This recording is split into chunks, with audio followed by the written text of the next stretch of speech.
Je m'appelle Mongo Eli, le père de Madame Chakunte Josephia. Étant à Houston, elle m'a demandé de lui faire part de l'enseignement portant sur les événements de la fin des temps. Donc nous allons donc tous profiter de cette occasion.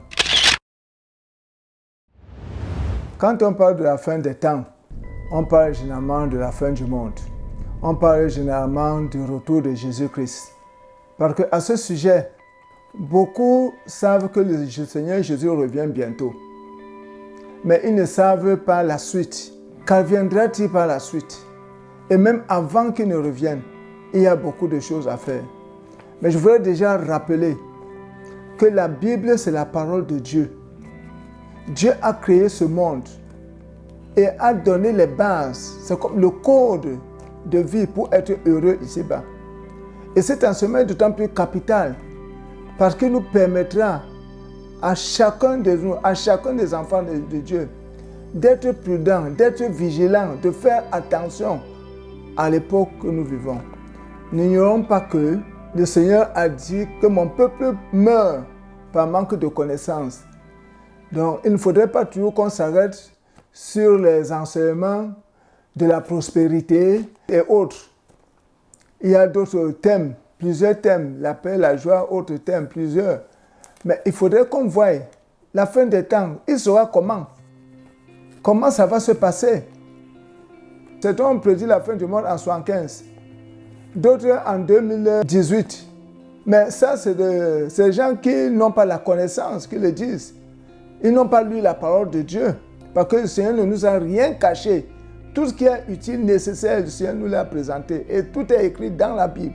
Donc, pour revenir à notre sujet, voici comment les événements de fin de temps vont se dérouler. Pour moi, je les ai situés, disons, en 8 ans. Le premier point serait l'apostasie, que nous allons voir. Le deuxième point, ce serait l'enlèvement de l'Église. Le Seigneur Jésus viendra et l'Église va se déporter pour le ciel. Bien entendu, pas seulement l'Église, parce que tous les morts de l'Ancien Testament et autres sont encore au paradis. Les morts partiront du paradis et l'Église vivante pourra tous aller rencontrer Jésus-Christ dans les airs. Et ensuite, ils vivront là-bas pendant une certaine période.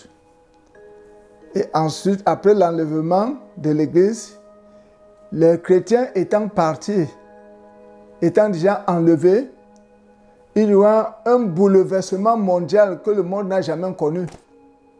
Parce qu'il y aura plein d'accidents. Si un chauffeur taxi qui est en train de conduire et qu'il est enlevé, qu'est-ce qui va se produire? Ce sont des accidents. Si c'est un pilote qui est en l'air, qui croit au Seigneur Jésus, il sera aussi enlevé. Et qu'est-ce qui va se produire? Ce seront des accidents. Donc il y aura un chamboulement total à tous les points parce que les chrétiens sont nombreux comme le sable de la mer. Donc, pour les étapes, nous avions donc l'apostasie, l'enlèvement de l'Église au retour de Jésus-Christ comme deuxième point. Troisième point, la grande tribulation. Quatrième point, le règne de 1000 ans. Cinquième point, le jugement dernier. Sixième point, la fin du monde. Septième point, le royaume de Dieu. Huitième point, l'enfer. La fin du monde, ce n'est pas demain. Il y a des événements qui vont se passer, différents événements qui vont se passer avant, à la fin, qu'il y aura maintenant la fin du monde. Oui, oui, c'est-à-dire que dès que Jésus-Christ revient, les choses sont tracées. La fin du monde, ce n'est pas demain en 2024, comme certains le disent. Avant que la fin du monde ne sera là, il y aura différents événements que tu as cités qui doivent d'abord se passer avant que maintenant à la fin, il y a la fin du monde. À ce niveau-là, tu m'as bien compris. Ok. Oui, donc, c'est cela. Donc, tu as dit que le premier événement qui doit se passer, tu as dit que c'est l'apostasie. Oui. Est-ce que tu peux nous expliquer c'est quoi l'apostasie? Est-ce que tu peux nous faire comprendre c'est quoi l'apostasie? Bon, l'apostasie, telle que le dit la Bible, c'est la perte de la foi. Nous sommes d'ailleurs déjà entrés dans la phase de l'apostasie. Qu'est-ce qui va amener les chrétiens à perdre la foi? Ce sont les difficultés, le dérèglement. Comme la Bible elle-même l'enseigne, que dans les derniers temps, les temps seront difficiles.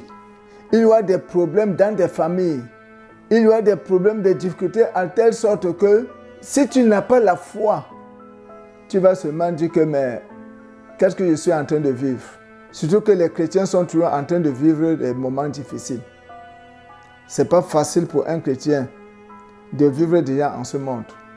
On voit même que même pour être recruté dans une entreprise, on va te demander les fesses. Le patron va te demander de coucher avec lui. Et si tu refuses, te voilà en train de perdre ton emploi. Il faudrait donc accepter de manger le macabo avec l'huile rouge et le sel. Et si tu n'assumes pas ta foi en Jésus-Christ, tu vas renoncer et puis tu vas commettre tout cet adultère. Voilà ce qu'on appelle l'apostasie. C'est le reniement de la foi. D'autres disent même que c'est la perte de salut. Mais je préfère utiliser le point de le reniement de la foi. Donc les gens en quelque sorte vont abandonner leur Tous foi. ceux qui disent qu'ils sont des chrétiens et qu'en face d'une épreuve, au lieu de refuser, se laissent aller et succombent. L'apostasie, c'est le fait de succomber aux épreuves. On ne marche plus dans l'éthique. On verra par exemple le cas de Job. Job a perdu tous ses biens, sa famille, même sa santé. Mais il a tenu bon. Donc même son épouse a demandé à Job, papa, avec toutes ces difficultés-ci-là, renie Dieu et meurt. Voilà la phase dans laquelle nous serons quand les temps de fin vont devenir très difficiles. Aujourd'hui, nous arrivons encore à vivre. Mais il y aura encore des temps très très difficiles. Il y aura des tremblements de terre, par exemple. Il y a les inondations. Autant de fléaux. Il y aura des guerres entre nations, entre les enfants. La rébellion avec les enfants. L'ennemi des gens de bien. Tu fais du bien, au lieu qu'on t'applaudisse, on se moquera que de toi.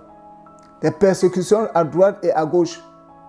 C'est pourquoi les chrétiens doivent être avertis. Doivent être avertis pour demeurer ferme dans la foi. Car si tu mets la main à la charrue et tu regardes en arrière, tu n'es plus digne du royaume de Dieu. Donc il faut être ferme. L'enfer existe. Comme le paradis existe. C'est la Bible qui nous le dit. Donc il faut croire à la parole de Dieu, qu'est la Bible, où je vous demande vraiment de la méditer et de la lire. Voilà ce que je peux expliquer comme apostasie, les temps difficiles que vont vivre les chrétiens. Mais les non-chrétiens ne pourront pas vivre ces temps difficiles, parce qu'ils ne sauront pas dire non. Oh, les chrétiens sont des personnalités qui disent non. Les chrétiens ont une forte personnalité. Ils disent non. Ils marchent parce qu'ils ont l'éthique. Le Seigneur Jésus a dit, si vous m'aimez, gardez mes commandements. Les chrétiens sont donc ceux-là qui gardent fidèlement les commandements de Jésus-Christ. Ok, donc ce que Voilà. je comprends, c'est qu'actuellement, nous sommes au début du temps de l'apostasie. Et il y aura des désastres naturels qui vont se passer dans le monde. La vie va devenir dure. L'évangile de la prospérité sera de plus en plus. Et c'est comme ça que, comme la vie sera dure, les gens vont perdre dans leur foi. Oui, c'est justement ça. Les gens vont perdre la foi. Parce que même au niveau de la nourriture, même les terres, il n'y aura plus la fertilité. Tout va être difficile. Ah, d'accord. Oui, quand on est en guerre, est-ce qu'on va aller au champ? Ok. On ne va pas cultiver. Il y a les terroristes à droite et à gauche. Hein? Les difficultés de la vie vont se multiplier. Hein? Nous sommes en difficulté aujourd'hui. Hein? Mais cela, ça va encore se multiplier. Ça va s'empirer. Ça va s'empirer. Ok. Hein? Donc, on peut dire que nous sommes au début de l'apostasie. Donc, ça c'est le premier événement. Oui. Après, C'est ce qu'on appelle apostasie. Voilà. Oui. Maintenant, après l'apostasie, il y aura quel événement? Après l'apostasie, c'est l'enlèvement de l'Église. Ok. et du Saint-Esprit. Explique-nous ce que tu veux dire par enlèvement de l'Église et l'enlèvement du Saint-Esprit. Déjà, tous ceux qui seront fermes dans la foi seront enlevés. La Bible dit que les morts en Christ ressusciteront premièrement et les vivants vont être en un clin d'œil. Ils iront à la rencontre de Jésus dans les airs. Et là, ils seront toujours avec Jésus. Que Jésus a dit qu'il va et qu'il reviendra parce qu'il va préparer une place. Il va nous préparer une place. Une fois qu'il aura fini de préparer la place, il viendra nous chercher. Il vient chercher son église. Il vient chercher son épouse. Qui sont ceux qui seront enlevés en tant que vivants? Ceux qui seront enlevés seront ceux qui auront été fidèles au Seigneur, qui ont gardé la foi, qui ne se sont pas prostitués, qui ont demeuré fermes dans la foi. Et c'est là où il y aura beaucoup de pleurs et de grincements dedans.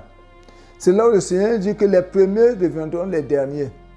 On verra des pasteurs et des grands pasteurs qui ne seront pas enlevés parce qu'ils ne vivent pas dans la sanctification. Je parle des pasteurs, des chrétiens, tous ceux qui ne pourront pas respecter la parole de Dieu, qui ne vont pas respecter le commandement de Dieu, qui ne seront pas fermes dans leur vie chrétienne, ne pourront pas être enlevés. Le Seigneur a bien dit que ce ne sont pas tous ceux qui m'appellent Seigneur, Seigneur, qui hériteront le royaume des cieux, mais seuls ceux qui font la volonté de son Père qui est dans les cieux. Et plusieurs diront en ce jour, Seigneur, n'avons-nous pas prophétisé en ton nom? N'avons-nous pas guéri des malades en ton nom? N'avons-nous pas chassé des démons en ton nom? Le Seigneur Dieu dit clairement, je ne vous ai jamais connu. Puisque tu vis dans le péché, le Seigneur nous dit bien, beaucoup de personnes servent le Seigneur avec des dispositions bienveillantes. Et d'autres suivent le Seigneur avec des dispositions malveillantes. Qu'importe, le nom de Christ est annoncé. Donc, ce n'est pas tous ceux qui annoncent Jésus-Christ qui seront enlevés. Pour annoncer Jésus-Christ, il faut être un modèle. Il faut s'efforcer de mettre la parole de Dieu en pratique. Okay. C'est ça. Ok, avant que tu ne continues, comment cet enlèvement-là va se passer? Quand on dit en un clin d'œil, les gens vont disparaître. Fais-nous comprendre un peu comment le monde va se passer, les changements qu'il y aura dans le monde quand ça va se passer.